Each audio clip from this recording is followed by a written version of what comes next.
E aí galera, beleza? Esse vídeo é sobre os jabutispiranga. Nele eu vou falar sobre características, alimentação, recinto, reprodução e um pouco sobre doenças. Vale a pena lembrar que este é um animal brasileiro, ou seja, ele sofre muito com o tráfico de animais. Então a minha indicação é que sempre comprem animais legalizados, para financiar o comércio correto, que trabalha com respeito com os animais e ajuda na preservação dos ecossistemas e da nossa biodiversidade. E é pensando nisso que a Reserva Romaneto, junto comigo, fizemos este vídeo para poder disponibilizar informação e conscientização sobre essa espécie.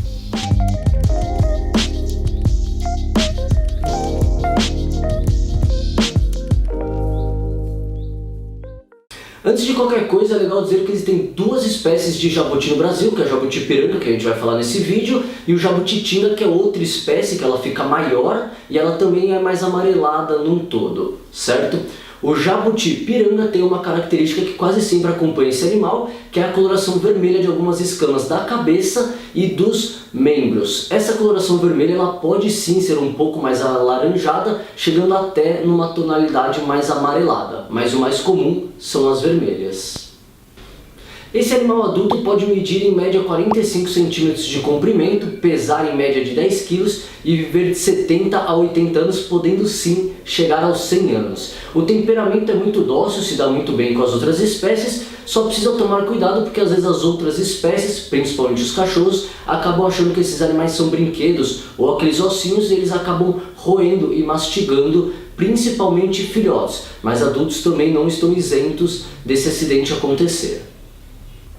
Na natureza, esses animais são considerados generalistas, já que eles não têm um potencial muito bom para predar outros animais, então eles acabam meio que comendo o que eles encontram. Aos cuidados humanos, nós montamos esses animais com a ração extrusada, sendo boa parte da dieta, e também dando uma bela de uma suplementada com as verduras verdes escuras. A Reserva Romaneto indica adicionar as frutas e legumes só após os 18 meses de vida, para evitar que o animal tenha alguma diarreia, facilitando um pouco fazer o controle diário, de quando o animal defecar, para ver se o animal está saudável ou não.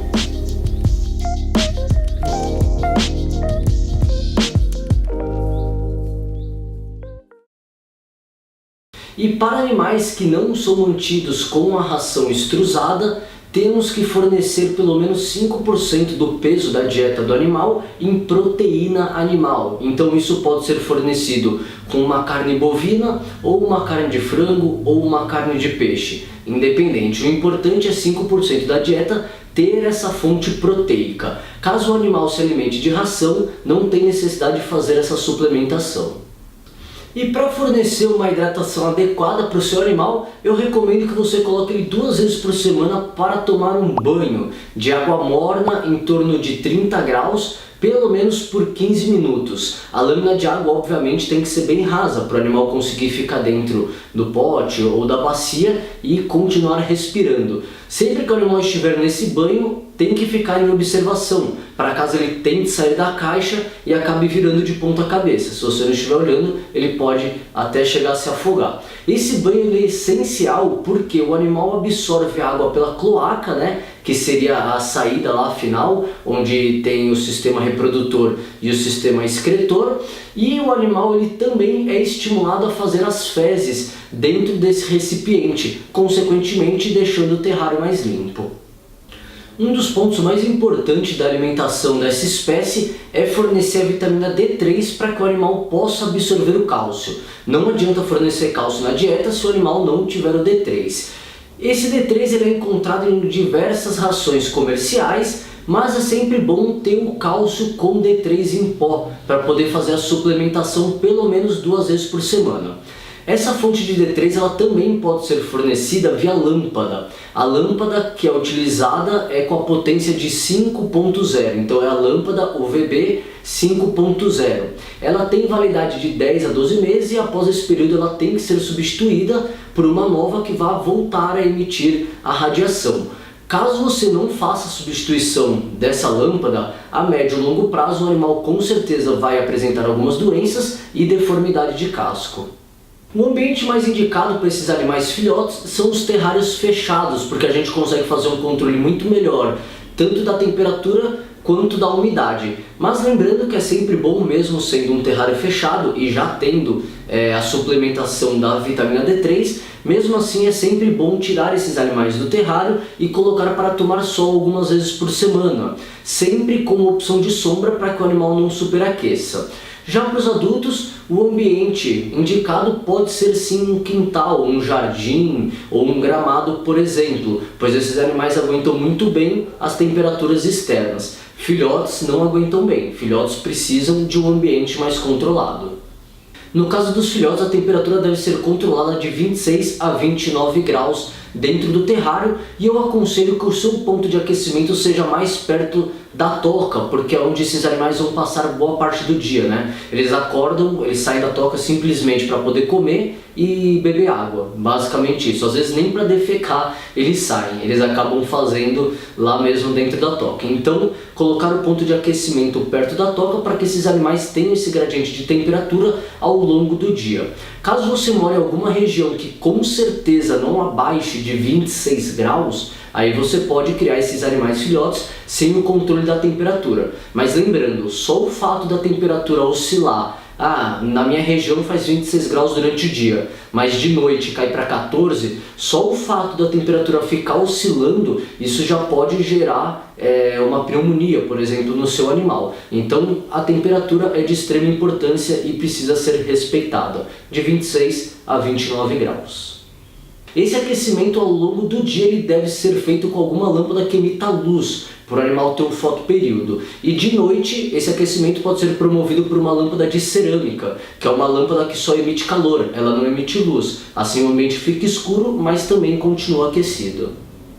Dentro do recinto do seu jabuti filhote, temos que fornecer um substrato que pode ser de terra, vegetal. Eu costumo colocar a terra no forno por meia hora na temperatura máxima, depois eu deixo esfriar e utilizo dentro do terrário. Temos que fornecer também uma toca para o animal poder se esconder e se sentir confortável, e um pote raso de água, para que esse animal consiga entrar, beber água, e caso ele tombe, ele não acabe se afogando, né? Para animais adultos, o ambiente externo vai super bem. Só que no ambiente externo temos que fornecer toca e água, um bebedouro raso também. Só que nós não temos um controle muito bom da temperatura. Então eu indico que faça um check-up anual sempre antes do inverno. Porque na região sudeste e sul do Brasil, que faz um pouco mais de frio, esses animais nesse período de inverno entram em brumação, que seria a hibernação dos répteis. Se esse animal não estiver saudável para passar por esse período, quando ele volta da brumação, ele apresenta uma série de problemas respiratórios, infecções. Então o ideal é sempre antes do inverno fazer uma consulta para poder fazer um check-up nesse animal. Caso seja de São Paulo ou Alphaville, o meu contato está dentro do meu Instagram, e o Instagram está na descrição desse vídeo. Sobre reprodução, a maturidade sexual desses animais ocorre de 5 a 7 anos de vida. O dimorfismo sexual, que é saber identificar a diferença entre macho e fêmea, física, né, característica, ela acontece de 3 a 4 anos de idade, mas isso vai depender da nutrição do animal. Tem animal de 5 anos que se alimenta mal, né, não tem uma nutrição boa, então ele tem um desenvolvimento de um animal de 2 anos. Então nele, infelizmente, não vai ser possível identificar se é macho ou fêmea. Mas em animais que têm uma alimentação e uma nutrição boa, de 3 a 4 anos a gente já consegue identificar essa diferença. Os jabutis eles são divididos em carapaça, que é a parte de cima, e o plastrão, que é a parte de baixo. Nos machos, o plastrão ele é côncavo, para poder encaixar, plastrão do macho, para poder encaixar nas costas da fêmea para fazer a cópula. Já as fêmeas têm um plastrão, que é a parte de baixo, reta, porque elas não precisam encaixar em local nenhum para poder reproduzir. As fêmeas botam de 1 a 15 ovos, que vão eclodir de 180 a 270 dias após a postura, numa temperatura controlada de 28 graus. Sobre as doenças, vamos começar com uma dica super importante. O olho do seu jabuti ele deve ser úmido, brilhante e bem hidratado. Caso ele não esteja assim, o animal pode estar apresentando alguma doença, ou no mínimo é um animal que está desidratado, e isso a longo prazo vai gerar sérias consequências. O que mais acontece, que eu vejo em domicílio, são atropelamentos e traumas. Animais que caem de escada ou animais que vivem em quintal, a pessoa vai sair com o carro, acaba atropelando. Existem também as pneumonias por oscilação de temperatura, hipovitaminose A, retenção de ovos por falta de local para poder fazer a postura, dentre outras doenças que são muitas, ficaria aqui um vídeo inteiro falando. O que é muito comum também são as infecções por protozoários, infecções intestinais. Beleza? Assim, não descarta também as infecções bacterianas que também acontecem, mas na grande maioria é causado por protozoários, que são parasitas bem pequenininhos. Bom galera, é isso que eu tinha para passar nesse vídeo para vocês. Espero que vocês tenham curtido todo o conteúdo. Se puder, deixe seu like, se inscreva no canal. O meu contato para atendimento veterinário está dentro do meu Instagram, que está na descrição desse vídeo, e o link da Reserva Romaneto para o site deles, que aliás tem muito conteúdo informativo escrito também em algumas abas, então entra lá para dar uma conferida. O link deles está também na descrição desse vídeo aqui, beleza? Então é isso aí, assista os outros vídeos dentro do canal também, que já tem muita coisa legal, e até a próxima, é nóis!